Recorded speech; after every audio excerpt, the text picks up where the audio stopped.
নমস্কার বন্ধুরা, বাণীর ফুড প্যাশন চ্যানেলে সকলকে স্বাগত জানাচ্ছি। আজকে আমি তৈরি করে দেখাবো গরম ভাতে খাওয়ার জন্য দারুণ স্বাদের কচু ভর্তা বা বাটার রেসিপি। এটা খেতে ভীষণ ভালো লাগে। কচুটাকে খুব ভালো করে ধুয়ে নিয়ে একটা গ্রেটারে ঠিক এইভাবে ঘষে নেওয়া হচ্ছে। এখানে রেসিপিটা আমরা দুজন মিলেই করছি, মানে আমি আর আমার দিদি। ক্যামেরাটা ধরাতে অসুবিধা হচ্ছে তাই আমি ধরে রেখেছি, আর দিদি কচুটাকে এইভাবে ঠিক গ্রেটারে ঘষে নিচ্ছে। এইভাবে যদি ঘষে নিয়ে কচু বাটা যায় তাহলে খেতে কিন্তু ভীষণ ভালো লাগে। এখন মিক্সিং জারে দিয়ে দিচ্ছে।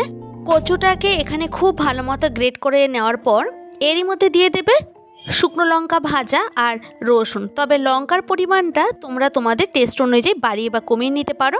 দেখো মিক্সিং জারে ঠিক এইভাবে খুব ভালো করে বেটে নিয়েছে। এবার এর মধ্যে দিয়ে দিল নুন আর হলুদ।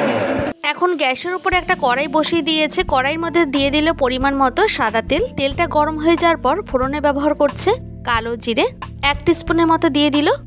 কালো জিরেটাকে কয়েক সেকেন্ডের মতো ভেজে নেব। আর এখানে কালো জিরেটা থেকে খুব সুন্দর একটা গন্ধ বেরিয়ে যাওয়ার পর এর মধ্যে দিয়ে দিচ্ছে বেটে রাখা সেই কচুটাকে।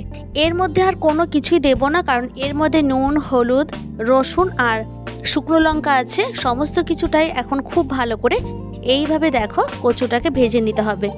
মানে কচুর ভেতরে যে জলটা সেটা যতক্ষণ না শুকোচ্ছে ততক্ষণ কিন্তু এটাকে নাড়াচাড়া করে নেব।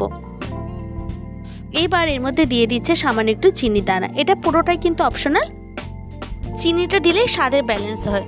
তো এইভাবে একটু দেখো চিনিটাকে ভালো করে নাড়াচাড়া করে নিয়ে মিশিয়ে নিচ্ছে। আর এইভাবে দেখো মেশাতে মেশাতে কিন্তু কচুর ভেতরে যে এক্সট্রা যে জল সেটা সবটাই কিন্তু টেনে গেছে।